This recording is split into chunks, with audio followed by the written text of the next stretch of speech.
Hello, movie friends. I finally watched Olivia Wilde's film, Don't Worry, Darling. Here are my thoughts. I'm going to warn you, this is going to be heavy spoilers, and also, I was not a fan of this movie. I'm just going to get that out of the way. I think that there are good aspects to the film, whether it be Matthew Libatique's incredible cinematography, costuming, wardrobe, production design, the score, very good. All around, these elements do help the film and make it, I think, tolerable. But ultimately, I think the epic failure of the film comes to the filmmaker's lack of respect for the audience. And when I mean lack of respect, I'm talking about the inability or unwillingness in a lot of ways to really explain the world that was created in any way, shape, or form.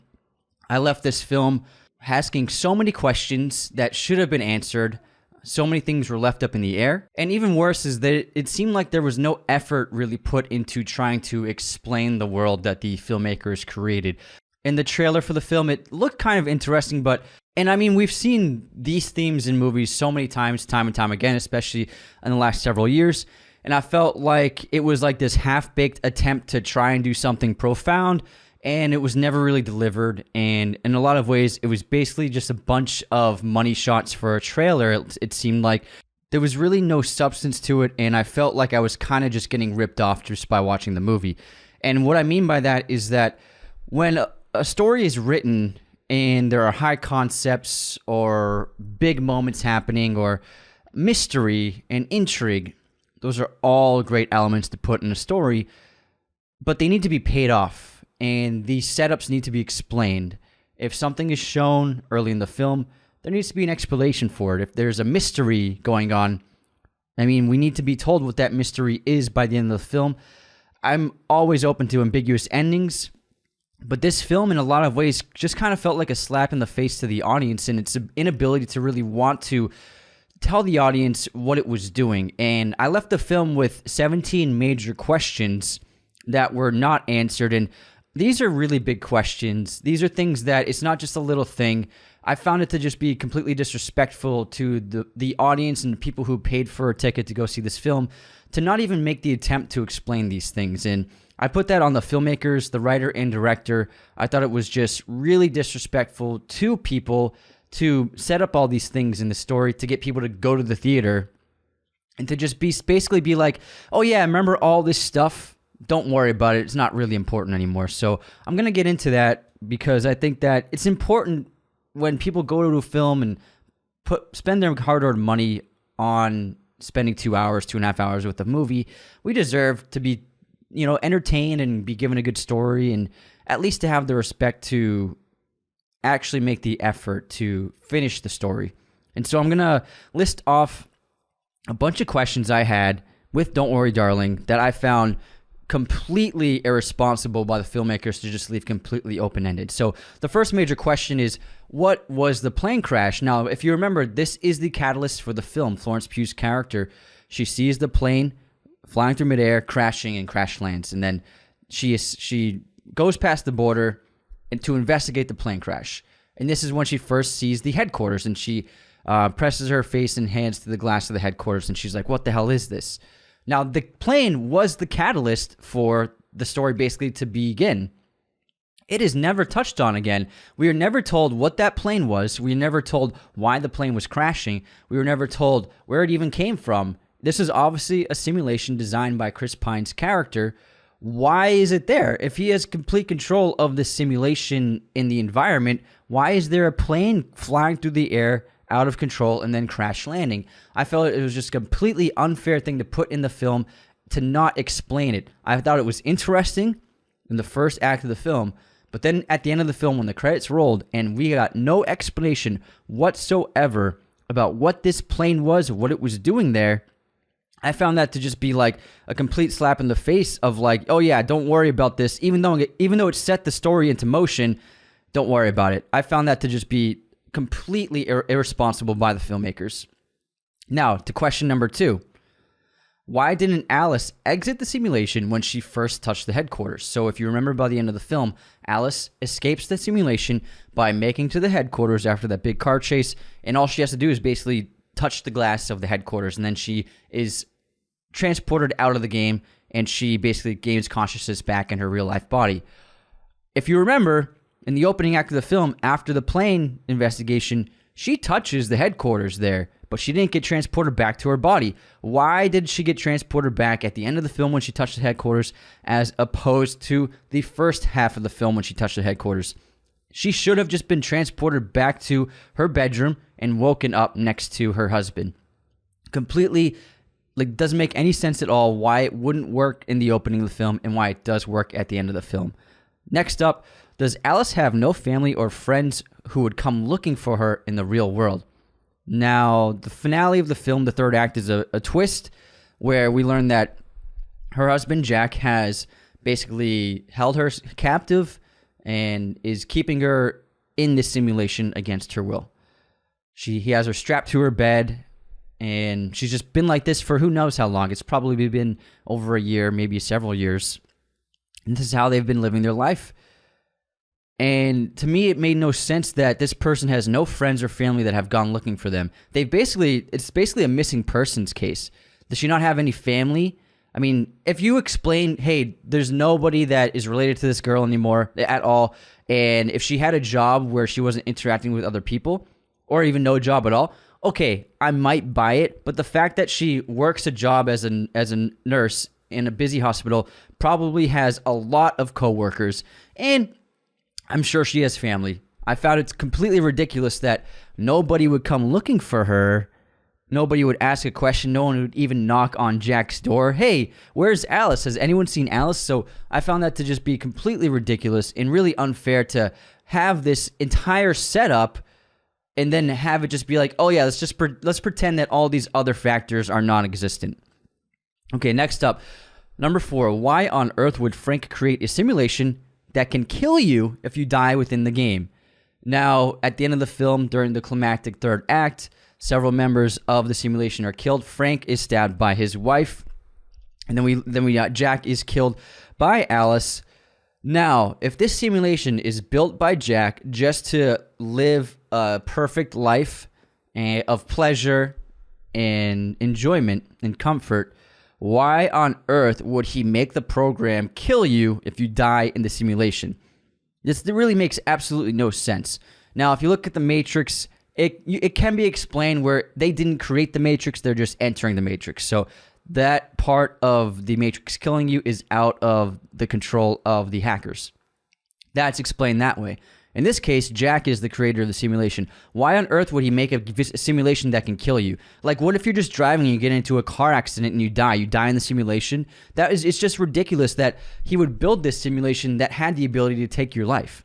Again, just another thing that doesn't make any sense in the world that they created. And now, speaking of the simulation, so Frank built a sophisticated simulation for only like 6 people to enjoy, like 6 dudes to enjoy. Like, I don't... The level and scale of this kind of program is not existent today, and we're still decades away from this kind of technology. It's going to happen, but we're still a long ways away. And so imagine the resources, the time, the money that was put into building this thing, and it's just for like a couple of guys to enjoy. It really made no sense to me when you factor in all of Frank's speeches about changing the world, and we're like making a new era, and like we're taking back control, and like all these change the world speeches. What are you talking about? If only like 5 people are involved in this entire project, how is that changing the world? It really doesn't make any sense to me. Next up,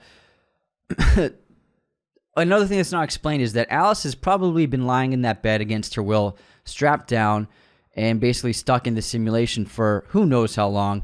I'm estimating it's at least a couple of years. And it really, like, again, this means that Jack has to, like, take care of her actual physical body in the real world, whether it be changing her, preventing her from getting bed sores, cleaning her when her body goes to the bathroom, also feeding her. Like, we get this shot of him just dripping some water into her mouth, but like, you really need to be feeding this human being to get them to survive, and she's clearly not malnourished, so she's being fed. I found it to be like so lazy to set this up and have absolutely no way of really explaining how Jack is keeping her body not only alive but still thriving in a lot of ways. I understand if like maybe she was like super malnourished and lost a ton of weight, and because he can't like feed her that well, but she needs to be like fed like, I don't know, intravenously or something. But just like dropping some droplets in her mouth, that was the way to explain it. I found that to just be like, come on, really? That's all you're going to explain? That's all you're going to show? If they're doing this montage and this reveal, we need to see everything. We need to see everything explained. And also the fact that, I mean, if someone's lying down in one spot for extended periods of time, they're going to develop bed sores, which can be a really ghastly thing. And that's definitely going to happen to Alice if she's not being moved at all. Again, speaking of Alice and all of these women who are, and even the men who are entering the simulation. So at the end of the film, it's revealed how the simulation is, how it works. And basically these two things, this technology device that straps around your head and keeps your eyes open and projects, it seems like, like a hologram of some kind, but it looks like it like basically puts you under into the simulation. But while you're in the simulation, your eyes remain completely open. Now, I'm not sure if the filmmakers even thought of this, but your eyes need to be moist. They dry out very quickly. I mean, I can't keep my eyes open for more than like 20 seconds without having to, like, I'm terrible at staring contests. That's why in a movie like Clockwork Orange, which this is definitely making a calling card to, while Alex has his eyes open and being forced to watch all of the footage of war and destruction and death, there's a doctor constantly putting wetting drops in his eyes, constantly, because of how important moisture is to the eyes to get them to even work. And if your eyes remain open for extended periods of time without any moisture, you're looking at irreparable damage. And this film had made no attempt to even work around that. It makes no sense that, especially for Alice and the other women who have been under in the simulation for who knows how long, their eyes should have just been completely dried up raisins and infected by now. And it's just, for a simulation, it didn't make any sense that that's the way it works, where your eyes remain open. Why not just have like a Black Mirror thing where they put something to your temple to access your brain? And it made no sense. It only makes sense to enter a simulation if your eyes are closed. So to not even address the biology of the human body, again, just completely irresponsible. And just like, I was watching that like, wait, Alice's eyes have been open for what, 2 years straight? Ridiculous. Okay, next up. How exactly does Frank really profit from this? Because building something like this, not only are the resources intense and would require immense amounts of money, but in order to keep this kind of simulation running, it would take a powerful network, incredible computer system, and a hell of a lot of electricity and power. I mean, mining Bitcoin, that's expensive. That costs quite a bit. And so I would estimate that the entire simulation costs a huge sum of money every month just to keep it going. And now Jack says that he tells Alice that he's been like working 2 jobs and just to pay for this so that they can live this perfect life. I'm sure Jack couldn't have gotten any high-paying jobs, especially because he was kind of like a bum doing nothing for so long. I'm sure his jobs are low wages. Same with the other guys. If these guys are in the simulation, they're not successful people. So I can't imagine how much money Jack is even earning from these like literally 5 other guys that are paying for the simulation. It doesn't add up at all. For a network like this to really make a profit, he would need lots of people to join the simulation, which is why I think the small scale of the simulation still doesn't make any sense at all. It seems like unless Jack is a multi-billionaire, he's just burning money every day that the simulation exists and is running. Next up, why does Shelley, out of nowhere, decide to murder her husband, even though she was well aware of this project the entire time? So at the end of the film, Shelley just pulls out a knife and straight up stabs Frank in the chest, killing him. Now, again, back to the whole thing, why would the simulation kill these men? Doesn't make any sense. But also, why does Shelley, seemingly out of nowhere, with no motivation, no instigation, no catalyst, no buildup of character development. Why does she just all of a sudden, like, you know what? F you, stab you right in the chest. If there had been a character arc for her of showing some kind of disillusionment, resentment, rebellious nature, and an unhappiness with the program, absolutely, I would totally buy that, and then it would be deserved to see, and it would make sense. But to have Shelley just be behind Frank the entire movie, backing up everything he says, and also in kind of looking as though she's kind of like the number two in a lot of ways, for her to just all out of a sudden just stab him in the chest made absolutely no sense. Speaking of Shelley's rebellion, another thing that made no sense at the end of the film was when Alice, after she killed Jack in the house, and she left her house, she's got a little blood on her, but she's obviously just extremely overwhelmed with the emotion and the dramatic events. She leaves her house, and then the other wives and husbands walk out of their house too. I don't know why they just all just like walked out of their houses. And then the women are just like staring at Alice, and then they're like, oh, it seems as though like they know what just happened and what is going on, even though no one's explained anything to them. Nobody knows why Alice left their house. In a realistic situation, the neighbors should be like, Alice, are you okay? You're covered in blood and you look upset. Like, what's going on? Nothing. Not a word was said. Instead, the wives start just like rebelling against their husbands.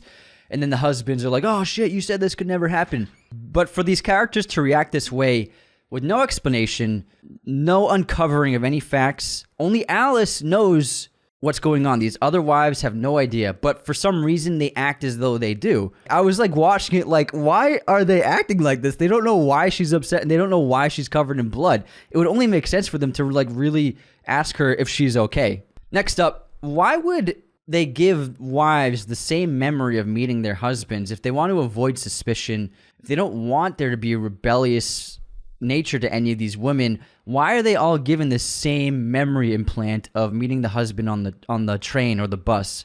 That for me made no sense at all. Also, Frank saying that like Alice is a challenge, and he's like disappointed in her. I was just like, what is exactly this challenge that he's looking for? Someone to question the reality? And then on top of that, the lobotomization. We don't need to see like an actual physical lobotomy. It seems like it could just be some code that Frank could write to erase Alice's memory of what's happened, instead of actually having like to lobotomize her in the simulation. Just be like, oh, I just got to write some things of code, which seemed to be easy enough for him. I mean, the lobotomy also seemed completely unnecessary.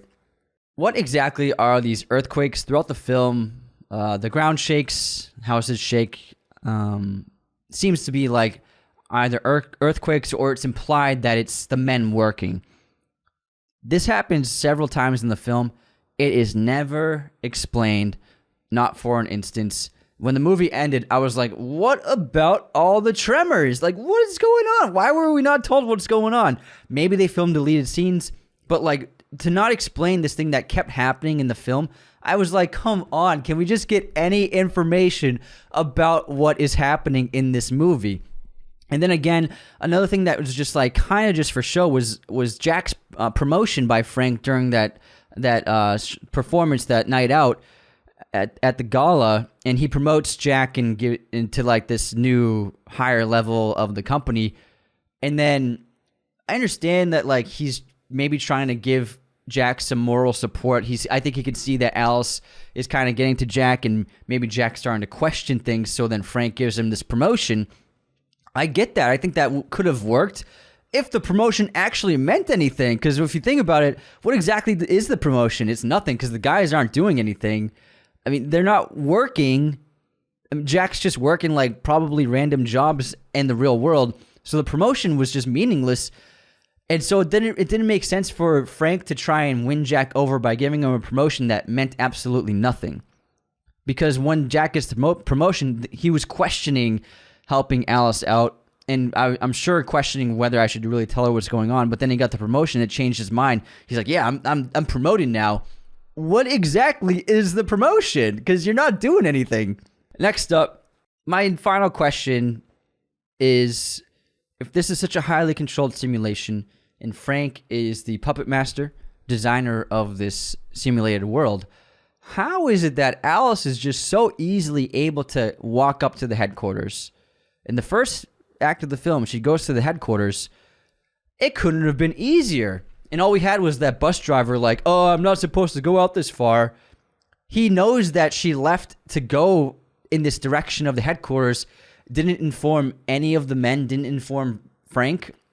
Makes no sense. Also, for her to just be able to walk up this hill and then go up to the headquarter building, Frank didn't even build a wall around this place. He didn't like it wouldn't make sense. There should be like barbed wire fences around this thing. But instead, because like if the woman touched this headquarters, by the rule of the end of the film, if they touch the headquarter building, they get exited out. They're exited out of the simulation.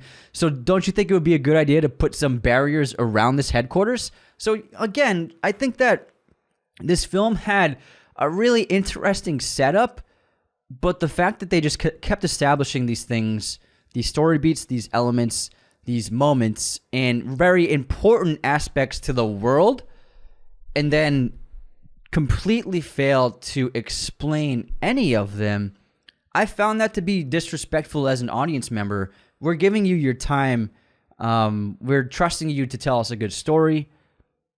And then just to not even make the effort to explain this stuff, I found it to just be really bad storytelling and really lazy filmmaking. And I wanted to like the movie. I really did. But I just found myself by the time the credits rolled, extremely frustrated, feeling like my time had just been ripped off, feeling like my money was just taken out of my pocket. And I found it to just be a completely disastrous story. The filmmaking aspects of the movie are high quality and very good. But, you know, story is king. I felt like they didn't even make the effort to really try to help the audience along the way or to really tell us why this world existed, tell us how it works. Instead, it was just a bunch of half-baked ideas, and it felt like a never-ending first act of a movie. And I wanted to like it. I really did, but I can't say that I did. I found this to be just kind of, you know, a slap in the face to people who were trusting these filmmakers and actors. Not the actors' fault, but I will say Florence Pugh is, I think, one of the best actors working right now. And she kept the movie tolerable. If it wasn't for her and her acting, I would have left halfway through the movie. So it's because of Florence Pugh I watched the film. Now, if you like the film, I'm happy for you. Just not my cup of tea. I found way too many plot holes. It might be the most plot hole-filled movie I've ever seen in my life. But if you enjoy the movie, I'm happy for you. I respect your opinion, but my opinion on this film is that it was just all fluff and no substance at all. And that's just the way the cookie crumbles sometimes. But thank you for tuning into this episode. We're going to do more small reviews of movies like this. You can follow us everywhere: Spotify, Apple, YouTube, TikTok, Instagram, Raiders of the Lost Podcast. There are a lot of great movies out this year, and so if you haven't seen any of them, check out our library of recent episodes where we've been reviewing and talking about some of the best movies of the year so far. At this moment, I highly recommend you check out Tar, Cate Blanchett and Todd Field's excellent movie. It might be my favorite movie of the year so far. But otherwise, thank you so much for tuning in. I hope you listened to my tirade with open arms and maybe a little humor. And I hope you have a great rest of the day. Take care. Thank you for watching Raiders of the Lost Podcast. Be sure to hit that subscribe button, hit the like button as well, notifications for sure. Listen to the show on Apple Podcasts, Spotify, everywhere you can listen to podcasts. And be sure to check out this other content we have on our YouTube channel.